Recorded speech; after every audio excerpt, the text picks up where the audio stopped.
Muy buenas tardes, amigos, y bienvenidos un día más a Decisión Radio, al programa de la Cortina de Humo.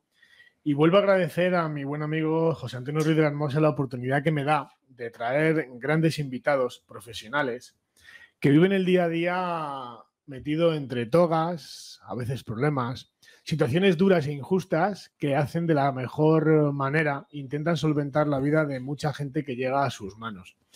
Hoy quiero presentaros que para mí ha sido un placer y desde aquí saludamos los dos a mi buena amiga Valentina, que desde Argentina ha conseguido ponernos en contacto a Rubén Meloni Anzoátegui, que viene a presentaros, y yo lo presento personalmente, tengo el placer de tener este libro en mis manos, del que llevo detrás de poder entrevistar a Patricia bastantes meses, pero por circunstancias no se ha podido, y casualidades de la vida y gracias a Argentina, a Valentina, te mando desde aquí un beso enorme, porque me has puesto en las manos y en el cruce de caminos con quien considero ya, a pesar de conocerle hace escasamente 4 días, una buena persona y un buen luchador, además de amigo, que aunque se vaya dentro de poco a Argentina, pues nos seguiremos escribiendo y compartiendo experiencias y sobre todo reflexionando, ¿no?, sobre qué conlleva el mundo del derecho, el mundo de la defensa de los derechos humanos, el mundo de la lucha contra la ingeniería social y sobre todo contra esto que llamamos aquí en España, y creo que en Argentina igual, ideología de género. Muy buenas tardes, Rubén Meloni Anzoátegui. Buenas tardes, Jesús. Para mí es un placer tenerte aquí hoy y presentar este famoso libro que ha dado la vuelta ya por medio mundo. La portada es increíble, es un palacio de justicia con una hiena. Y viendo esta imagen a uno le entran escalofríos, pero el título es todavía mejor. Hienas, abogados de familia contra falsas denuncias. Realizado y escrito por Patricia Anzoátegui y Rubén Meloni Anzoátegui. Rubén es especialista en Derecho de Familia y nos va a explicar lo importante que es para los tribunales o en los tribunales que cumplan con los procesos establecidos en los tiempos previstos. Vamos a tratar también cómo sufren en parte los letrados y las familias que acuden a este tipo de profesionales la alienación parental. La paternidad debe ser respetada y lo ideal sería siempre la tenencia compartida. Porque además nos lo va a explicar de una manera muy sencilla y práctica, porque Rubén está casado, tiene 2 hijos, 4 nietos, ha sido docente, procurador, escribano y abogado, y lo es todavía, a pesar de su edad joven, 55 años, nada más y nada menos de experiencia, y ha ejercido la docencia hasta el año 1980. Entonces, he definido en gran medida quién es o qué es profesionalmente o personalmente Rubén, pero siempre empezamos con una pregunta muy sencilla y es: ¿quién es la persona? ¿Quién es Rubén Meloni? Bueno, has dicho bastante de mí. Solamente tendría que agregar que mi vida nació en la docencia. La docencia me capturó independientemente que estudiaba a nivel universitario. A nivel universitario logré 3 títulos: procurador, abogado y escribano, y decidí ejercer toda mi vida el título de abogado. Y en esa lucha estuve desde que me recibí. Y vos mencionaste que dejé la docencia en el 80, y es cierto, lamentablemente dejé la docencia porque a veces los países tienen movimientos a favor o en contra, y en el caso de la educación y la cultura, Argentina tuvo una recaída, y decidí que si los niños no estaban con ganas de estudiar y la familia no impulsaba y el Estado no ejercía sus obligaciones, yo estaba perdiendo el tiempo. Entonces me dediqué directamente a desarrollar toda mi actividad dentro de la abogacía. Arranqué, por supuesto, en Derecho Civil y Derecho del Trabajo, y después de 30 años de estar en esos 2 derechos, abandoné el Derecho del Trabajo porque también me di cuenta que la balanza no estaba muy paralela, estaba un poquito inclinada en el Derecho del Trabajo. Entonces, insistí en profundizar el Derecho Civil y avanzamos con Patricia con el Derecho de Familia en forma específica. Y manejamos el tema desde el punto de vista penal y desde el punto de vista civil. Entonces, es importante porque hemos logrado con las pruebas de un fuero, utilizarlas en otro, y de esa forma tratar de achicar los tiempos del desarrollo de los distintos juicios. He dicho y he hablado sobre este libro que contiene a veces situaciones un poco duras, pero me gustaría que nos explicara, si es posible, qué es Hienas. Este libro, repito, Abogados de Familia contra falsas denunciantes. ¿De dónde nace la idea y por qué decidís hacer este libro? Nos encontramos en una situación en la época de la pandemia en donde el trabajo estaba un poco más acotado y entonces tuvimos la oportunidad de repasar el derecho del fuero de familia, y a Patricia se le ocurrió el título de Hienas porque ella en la primera parte que desarrolla el tema penal inicia estableciendo el comportamiento de la hiena. Y el comportamiento de la hiena es duro y cruel, que a veces coincide con el comportamiento de algún progenitor maltratador. Y no hago diferencias de sexo, hablo de progenitores, porque hay progenitores muy buenos y algunos progenitores que no son muy buenos y merecen en alguna medida enfocar mejor su actuación, porque en el fondo no solamente se perjudican ellos, sino que perjudican a la familia. El libro lo dividimos en dos partes, de la parte penal, por supuesto, la desarrolla Patricia, y yo la parte civil, en donde planteo los distintos problemas que se nos están dando en cuanto a el aumento de las denuncias y especialmente de las falsas denuncias, que lamentablemente no se pueden comprobar de inmediato, pero sí necesitamos agilizar la investigación y agilizar las resoluciones, porque en Argentina no se está aplicando la ley en su debida forma y en todos sus extremos. En Argentina tenemos Código Civil y Código de Procedimiento Civil. Es como hablar del auto y la nafta. El Código de Procedimiento es el que desarrolla lo que ordena el Código Civil y establece tiempos y establece formas. En la medida que no se cumplen esos tiempos y las formas tampoco, perjudican a los litigantes. Y en este caso, si estamos ante una falsa denuncia, no solamente perjudican al progenitor, perjudican a los hijos y perjudican a la familia paterna. O sea que acá se perjudica la familia. Como veis, es una persona que no tiene pelos en la lengua, y hablar de falsas denuncias es algo que no se extraña, sobre todo viendo este tipo de programas y sobre todo en los que yo participo, porque es una denuncia que es una cosa que denuncio desde hace muchos años. Dentro de las labores o situaciones que ha participado, elaborado y sobre todo implicado Rubén Meloni, hay una cosa que me llama la atención que no la había visto anteriormente, y es Rubén ha participado en varias organizaciones a nivel internacional, y en una de ellas, curiosamente, Estados Unidos, que es Unión LATAM. No lo sabía, lo acabo de decir ahora mismo. Ha participado en organizaciones en bien de los niños y la familia, como Mujeres Sanas, el Observatorio de Falsas Denuncias, en la que está involucrado con otro amigo que es Eduardo Cáceres, al que desde aquí saludo calurosamente. Denuncias falsas, como he dicho, Observatorio de Falsas Denuncias, Nosotros y Ellos, Unión LATAM, talleres, y desde el año 2000 además están abocados específicamente, junto con la escritora la coautora también del libro, Patricia Anzoátegui, en el Foro de Familia, abarcando todo lo que es el fuero o las circunstancias del derecho civil y penal. En el estudio que han creado, Estudia Anzoátegui and Meloni Anzoátegui, el eslogan que muestra que los abogados de familia y los abogados, la familia de abogados, están abocados a muchas veces a luchar juntos. ¿Por qué hago este comentario? Porque hay una cosa del libro que me llama la atención cuando he echado un vistazo a este interesante libro, y la parte de atrás hay una cosa que a mí me ha conmovido, y os felicito a los dos porque me parece un contenido encomiable y a veces hasta doloroso. Y en la contraportada del libro, que podéis ver, es una imagen, una silueta de una niña con una pregunta.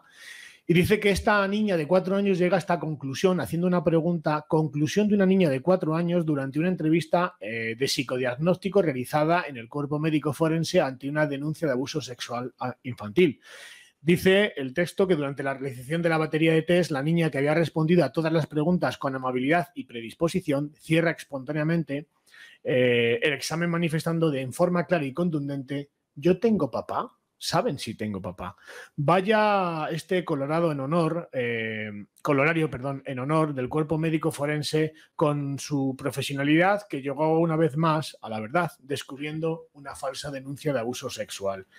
Recomiendo encarecidamente este libro, que lo podéis encontrar, si no recuerdo mal, en Amazon. Y seguramente le pediré a José Antonio que luego en la parte del vídeo pues cuelgue el enlace para la compra. Os lo recomiendo encarecidamente porque es un libro maravilloso. ¿Qué es el Observatorio de Falsas Denuncias? Que además colaboras con un amigo que es Eduardo Cáceres. Claro, con Eduardo Cáceres, Patricia Anzuategui, la doctora Romina Sánchez, el que habla, Andrea Guachi, hemos tratado de que todas las denuncias posibles que puedan existir en la Argentina se puedan presentar en este laboratorio y con el tiempo organizar un poco más la estadística seria, cierta y resultante de la misma gente, en donde tengamos una noción de qué es una falsa denuncia y qué cantidad hay de falsas denuncias y cuánto dolor y mal causan al ser humano. Entonces, lo que necesitamos el tiempo necesario, y estamos en eso, es que nos verifiquen, nos den elementos como para que no salgamos con estadísticas que no tienen fundamento. Entonces, se llena una solicitud, se explica necesariamente cuál es el problema, entonces la encarrilamos en el correspondiente carril que pueda tener, porque hay falsas denuncias en trámite, falsas denuncias que tienen resultados en donde en Argentina la falsa denuncia tiene dos carriles, el fuero civil y el fuero penal. Y cuando el fuero penal llega a una conclusión que generalmente tiene una demora muy superior a la necesaria, a la posible y a la beneficiosa, con una resultante, en el caso de que ha sido realmente una falsa denuncia, que produce un sobreseimiento, sigue la situación latente en donde el niño está sancionado y el padre también. Pero el derecho civil tiene que ocuparse ahora de ese tema porque no lo hace el derecho penal y los tiempos siguen pasando. Yo, para que se entienda un poquito mejor, les tendría que explicar cómo es el procedimiento y hasta les podría decir cuál es la solución que nosotros tratamos de aplicar para cortar los tiempos y los plazos, y no lo hacen en todos los abogados, y estamos tratando de denunciarlo para que todos se ocupen y que se ocupen a través de su profesionalidad y a través del requerimiento del cliente, porque cuando hablamos en público y tenemos personas que la mayoría padecen falsas denuncias, les explicamos cuáles son sus derechos, de poder acceder al expediente, aunque ahora sea digital, porque antes lo podían hacer cuando era en papel, y que sus abogados tienen la obligación de permitirles el acceso. Y si no se los permiten, van al juzgado y lo requieren.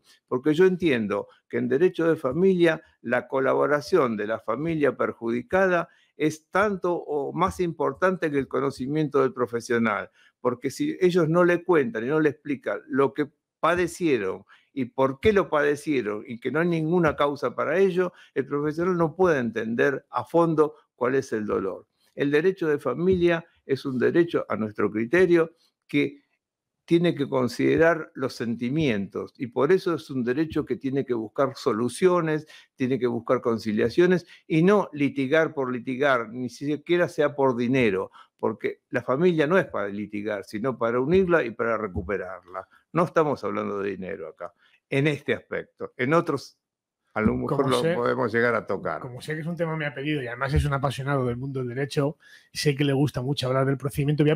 Si me lo permite, voy a hacer una pequeña introducción de datos del propio Observatorio de Denuncias Falsas, en el que colaboran todos los profesionales, incluido él, ¿no?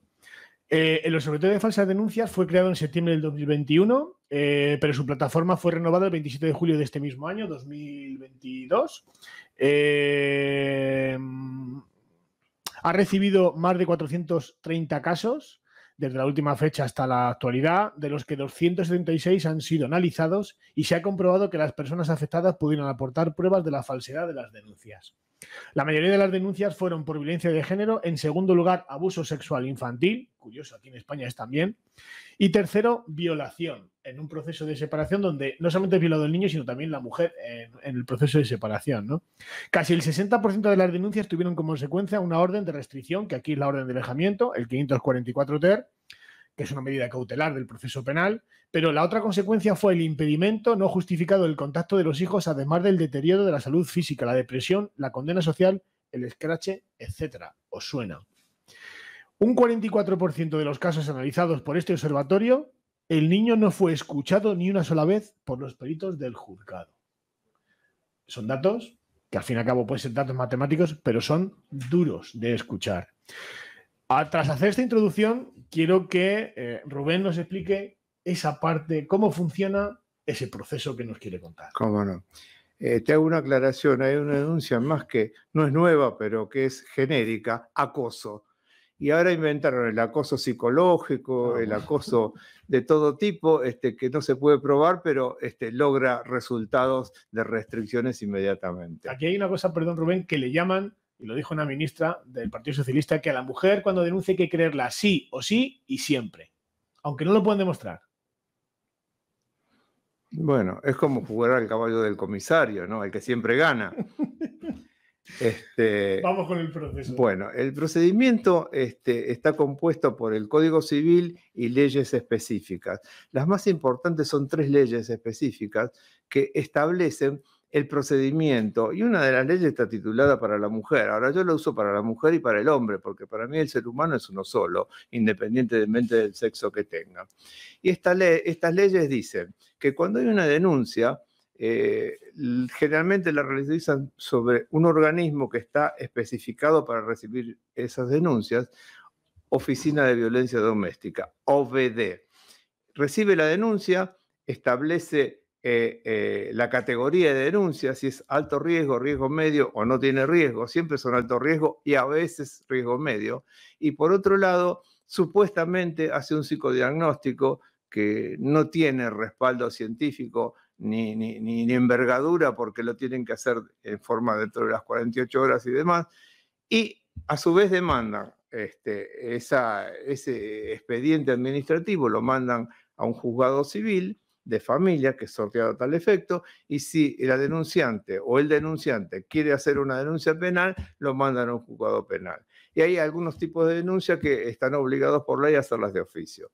El juzgado penal, el objetivo es establecerse de un delito y sancionarlo, o si no hay un delito, sobreseer. Se investiga con estudios científicos a los efectos de llegar a una conclusión. El juzgado civil tiene también la voluntad o la posibilidad de ver esa denuncia, pasarla al defensor de menores e inmediatamente tomar una resolución. La resolución que toma es una restricción, en este caso para el progenitor denunciado, sea padre o sea la madre. Generalmente es el padre, y lo primero que hacen es sacarlo del hogar conyugal, si está viviendo en el hogar conyugal, y que no puede ver a sus hijos, y si la señora o la ex o la madre de sus hijos, la progenitora, denuncia en forma personal, también tiene una restricción para contactarse con esta señora. Ahora venimos con el procedimiento. Cuando ocurre esto, se aplica una disposición del derecho de procedimiento civil, que es una medida cautelar. La medida cautelar tiene características muy especiales. Tiene que haber una situación de urgencia, de inmediatez, una situación de peligro posible, y ante eso el juez puede tomar esa medida con fundamento. Toma la medida e impone una restricción. 15 días, 30 días, 2 meses, 3 meses. Dentro de ese plazo, la misma ley dice que en 48 horas tienen que tomar contacto personal con la progenitora, si es la denunciante, el progenitor, independientemente que sea o no el denunciante, y los niños. Y dentro de los 10 días tiene que tener un estudio de la familia, para después rever si la medida continúa, si la medida la suspende o si la amplía. Generalmente nunca esa medida con un estudio previo la resuelve, la mantienen. Y así sigue sucesivamente, porque a los 2 meses, por ejemplo, si así fuera la medida, la denunciante o el denunciante piden la ampliación de la denuncia y se la da. Primer error, no le pueden dar la ampliación de una denuncia cuando no cumplieron los pasos previos del procedimiento y no tienen los elementos necesarios, porque si cumplieran la ley, a los 30 días tenían conocimiento de las partes, un estudio del cuerpo disciplinario preventivo y un estudio definitivo dentro del mes. Con todo eso ya pueden saber si realmente hay peligro, si deben sostener la medida y si no, si es el mismo fundamento, ya no tiene sentido respetar el mismo fundamento. Bueno, lo que ocurre es que con el mismo fundamento multiplican la medida por 3 meses más y así sucesivamente. Ese tema, lamentablemente, no está puesto en los escritos de los abogados que se tienen que oponer y apelar, porque no pueden aceptar que existan esos incumplimientos de la ley en perjuicio de los menores y de los progenitores. Entonces, ahí estamos en el primer problema de fondo y corresponde que los jueces practiquen o hagan efectivo el cumplimiento de la ley, que los abogados lo exijan y que los cuerpos interdisciplinarios que actúen cumplan también con los plazos. Hay un argumento que ya no puede existir, que dicen que no tienen los elementos necesarios ni el presupuesto necesario para multiplicar estos profesionales. Pero el Estado tiene elementos para fundamentar, sin fundamento, darles dinero a organizaciones que se dedican a cumplir acciones que no condicen con la realidad y con la necesidad, e impulsan estas denuncias a través de todo ese dinero que obtienen del Estado. ¿Y por qué no ponen ese dinero en crear distintos cuerpos médicos forenses, psicológicos y demás, para que se estudien las partes y se colabore a las partes, y no para que hagan denuncias?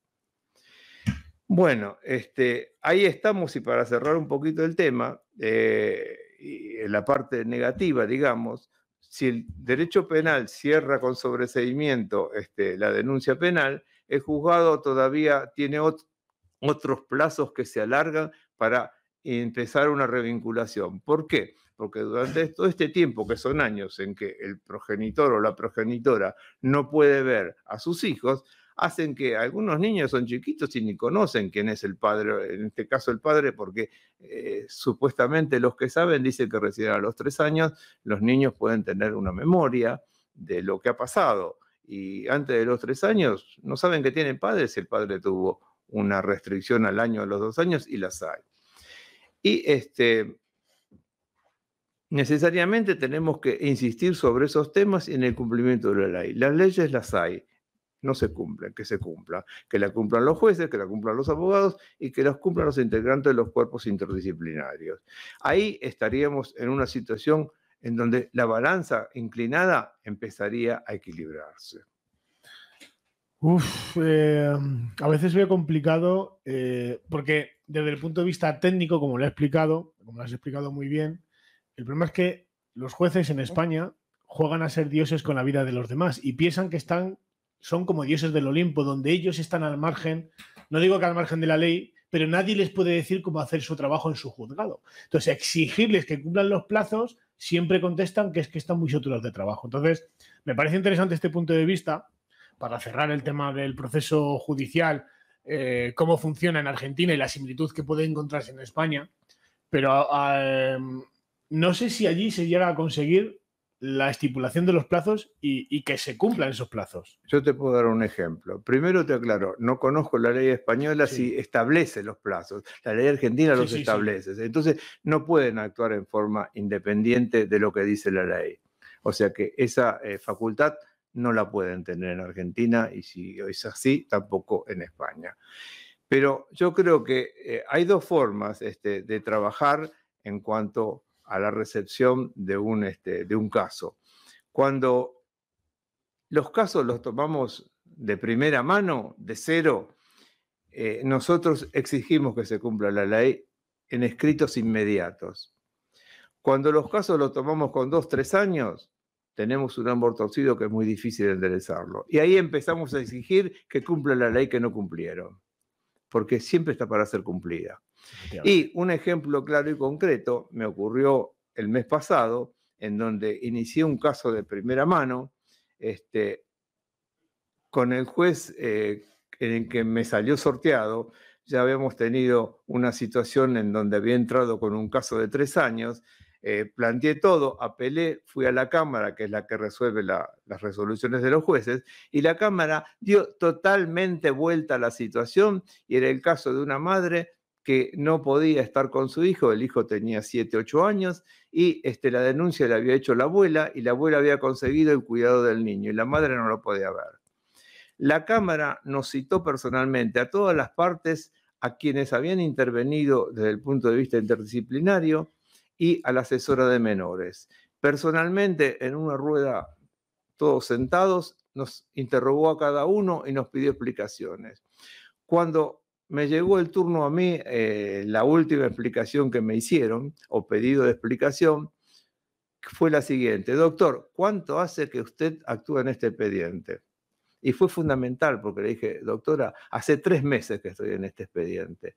Porque es muy lógica la pregunta, porque la respuesta, si hubiera estado siempre, ¿qué hizo usted hasta ahora? Que ahora estudió Derecho, aprendió la ley y nos viene a pedir a nosotros lo que nos hizo en 3 años. Bueno, la Cámara tomó el caso por sí, mandó a hacer los estudios necesarios, inmediatamente ordenó la revinculación de la madre con el hijo, y a los 2 meses hizo una reunión en la misma Cámara con el niño y se lo llevó la madre ese día. El niño arrodillado, agradeciéndole a los jueces de la Cámara que le permitían ir con su mamá. Qué bonito. Ojalá tuviésemos ese tipo de justicia más cercana aquí. Ahora tengo otro ejemplo que sería interesante porque tiene que ver con el procedimiento. En un caso que también tuve, el comentario venía porque en el mismo juzgado tengo un caso este año y el juez pone una restricción por 15 días y una fecha de audiencia, que realmente a mí me alegró que ese juez haya razonado todo lo que habíamos planteado, haya considerado lo que dijo la misma Cámara, que contradijo todo lo que le había hecho, y ahora está en el camino de la ley. O sea que es un tema que me gustaría publicarlo, porque ese juez ha demostrado que, como todo el mundo, podemos tomar un camino que no es el mejor, pero si lo podemos enderezar, hay que festejarlo. Puso una audiencia en los 15 días, se tomó la audiencia, la ley dice que tiene que ser presencial, y resulta que era un viernes, seguramente el juez tenía que hacer otras cosas, la hizo desde su auto porque fue una audiencia virtual, pero estuvo presencial en la audiencia y decidió el reinicio de la vinculación, en este caso del padre, con sus 3 niñas. Aquí es en el mes de la denuncia.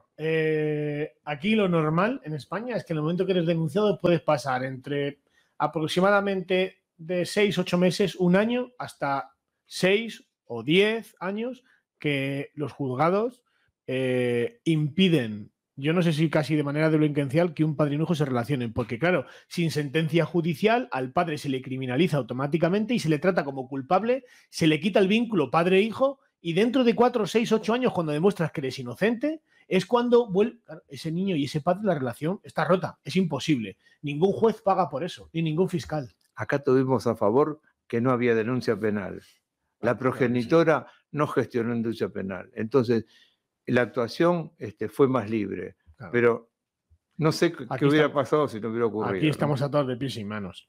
Ya enlazando, podemos ir entrando en el tema de familia, que a mí es un tema que me gusta mucho.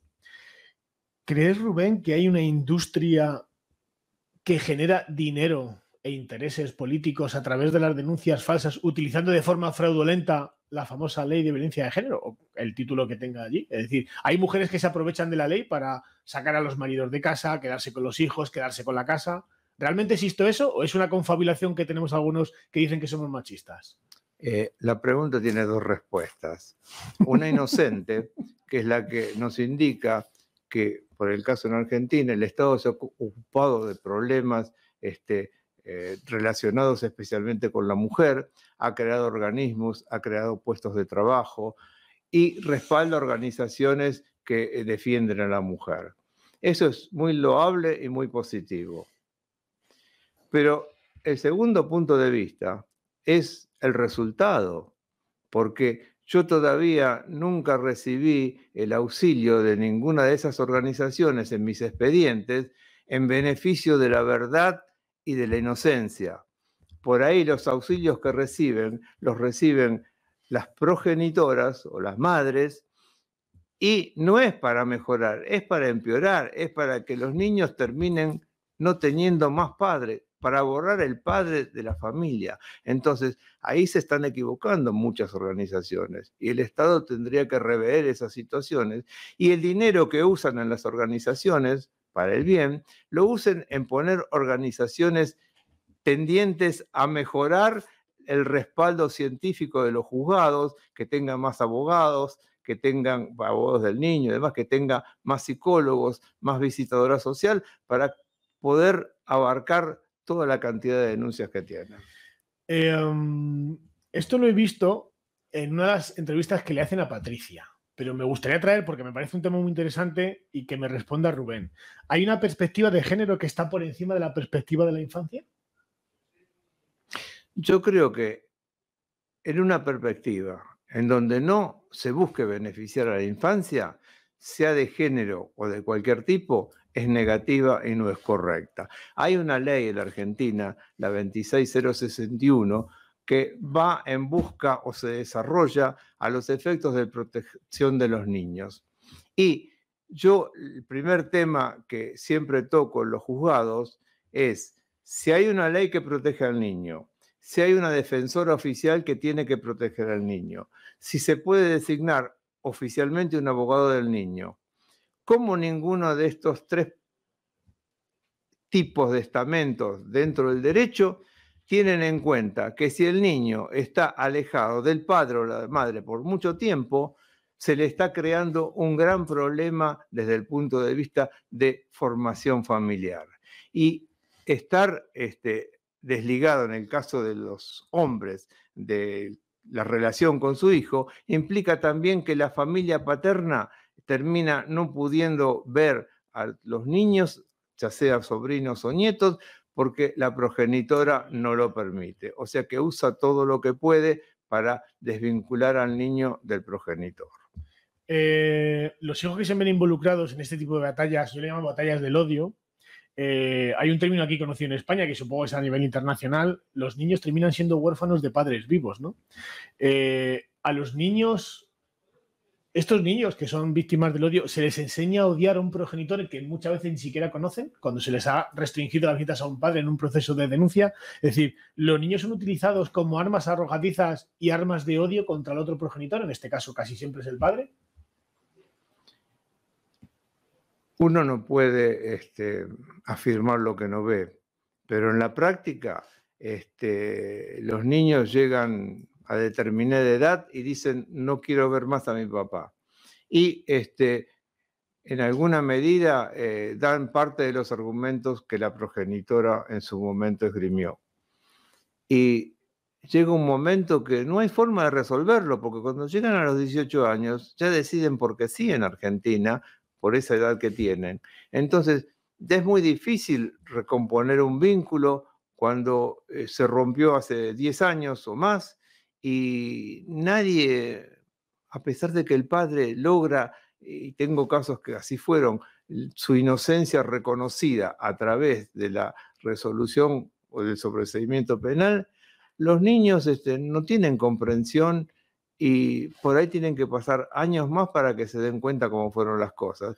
Porque cuando el zorro está al cuidado de las gallinas, lamentablemente cada vez tenemos menos gallinas. No sé si conoce algún caso o has tenido algún caso, Rubén, en el que un hijo decida por lo que fuera, alienado por su madre, porque entendemos que el síndrome de alienación parental o lo que es el malmeter o el mentir sobre el otro progenitor es una cosa que existe.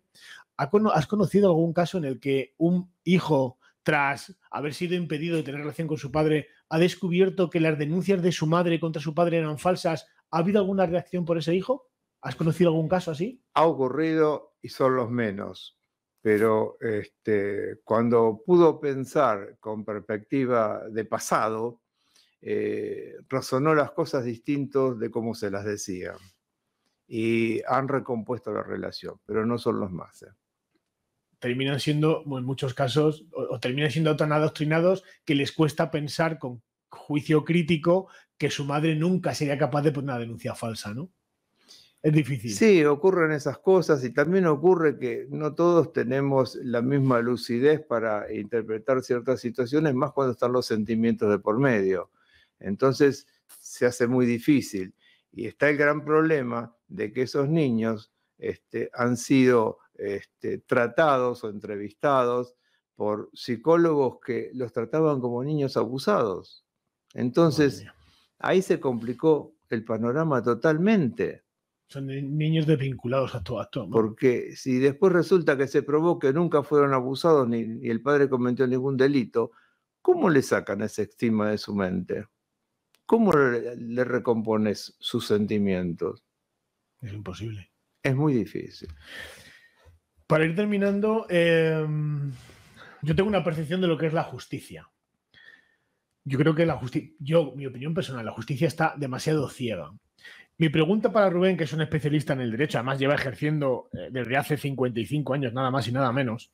¿La justicia está ciega? ¿Está avasallada por el poder político que intenta corromperla? ¿O realmente ante el panorama que tiene con esta ideología de género ha decidido ponerse unas gafas de madera y no ver la problemática que genera este tipo de procesos judiciales de violencia de género? ¿En qué situación está la justicia? Yo en principio, a pesar de todo, creo en la justicia y respeto a los jueces. Tienen muchas circunstancias que no les permiten desarrollar su actividad de la mejor forma que a lo mejor quisieran. Todos estamos condicionados en este mundo por ideologías y por economía. El dinero mueve montañas. En este caso, la falta de dinero también, porque si a la justicia le dieran más elementos y más dinero para que pudiera tener todo el respaldo técnico necesario, a lo mejor sería un poco más sencillo todo. Y aquellos que no cumplen los objetivos para los cuales el Estado destina dinero, se los sacan. Entonces, yo creo que estamos en una situación que el tercer factor que tenemos que tener en cuenta es la política vigente en ese momento y el apoyo que puede dar a buenas o malas ideologías. Entonces, el asunto es muy complicado, pero yo soy positivo y tiendo a que las cosas se solucionen y que en el derecho de familia conciliemos y no litiguemos, que los abogados de las partes tratemos de preservar primero a los niños y después lograr que los progenitores hagan el tratamiento que necesiten. Porque en muchos casos los progenitores necesitan no solamente un psicólogo, sino un psiquiatra que los ayude, porque están equivocados y los perjudicados son los niños. Pues última pregunta. Me encantaría hacer muchísimas preguntas más porque el otro día tuve la oportunidad de conocerle personalmente en una cafetería y estuvimos charlando y salieron 1000 temas, ¿verdad? Y el programa de radio es lo que es, si no mi amigo luego me regaña porque el tiempo se nos agota. Pero quiero aprovechar la oportunidad que como sé que Rubén es una persona muy positiva y no le gusta la derrota ni pensar que todo está perdido, sí me gustaría que como profesional, como padre, como abuelo, como escritor de este libro, como miembro de... lo vuelvo a repetir, de organizaciones del bien por el niño y la familia, Mujeres Sanas, Observatorio de Falsas Denuncias, Nosotros por Ellos y Unión Latán Talleres, que lanzaras a nuestros oyentes y espectadores un mensaje positivo, si es que lo hay, que creo que sí que se puede dar, desde la perspectiva que tienes a lo largo de los años, en los procesos judiciales, las situaciones inverosímiles o a veces dolorosas que has vivido en diferentes procesos judiciales, ¿cómo se puede plantar cara o qué debemos hacer desde la perspectiva de un gran profesional como lo eres cuando te plantan una denuncia de violencia de género y te restringen a tu hijo? ¿Qué es lo que se debe hacer? ¿A quién debemos acudir y cómo debemos comportarnos? Bueno, si vamos a la simple lógica, en los casos que se judicializan tienen que concurrir a ver un abogado.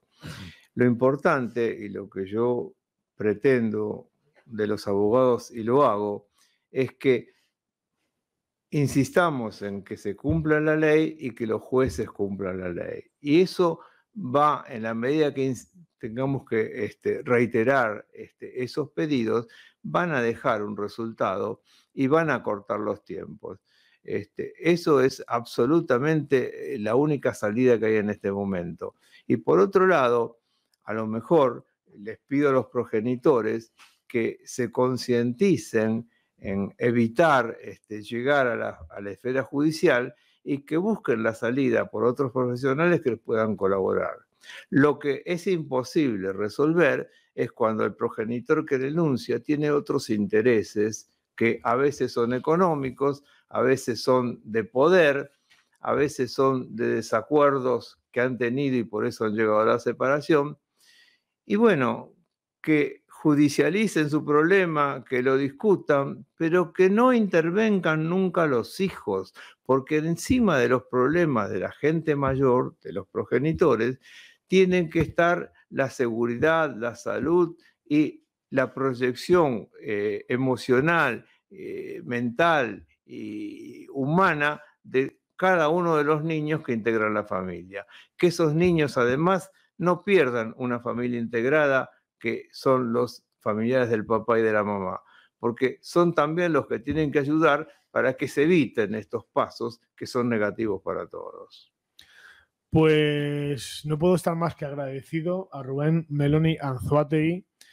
Os muestro de nuevo su libro Hienas, abogados de familia contra falsas denunciantes, por Patricia Anzoátegui y Rubén Meloni, que hoy le tenemos aquí, que está pasando unos días en Argentina, de Argentina, está aquí en Madrid hoy disfrutando de unos días de viaje. Espero que Madrid haya sido sumamente grato, que hayáis disfrutado un poco de lo que supone Madrid, para sobre todo lo que queremos ofrecer a la gente que viene de fuera. Es un placer, de verdad, poder dialogar con un profesional con tantos años de experiencia. Espero que este libro sea un éxito, que no solamente se quede aquí, que haya muchos más y que en la medida de lo posible nos podamos seguir viendo otro día, bien que vaya yo a Argentina o que estéis por aquí. Gracias de nuevo a Valentina, que nos ha puesto en contacto. ¿Y algo que quieras añadir? No, sencillamente que agradezco la atención que han tenido ustedes para conmigo y fundamentalmente incluso Valentina, que es otra luchadora por la verdad, y quisiera que esto se multiplicara, que se contagiara, que fuera un virus que permitiera que los seres humanos estén más cerca y que piensen fundamentalmente en los hijos. Pues con eso nos quedamos, amigos. Muy buenas tardes a todos. Decisión Radio, La Cortina de Humo. Hasta la próxima vez y el próximo programa, que será tan interesante como este. Buenas tardes.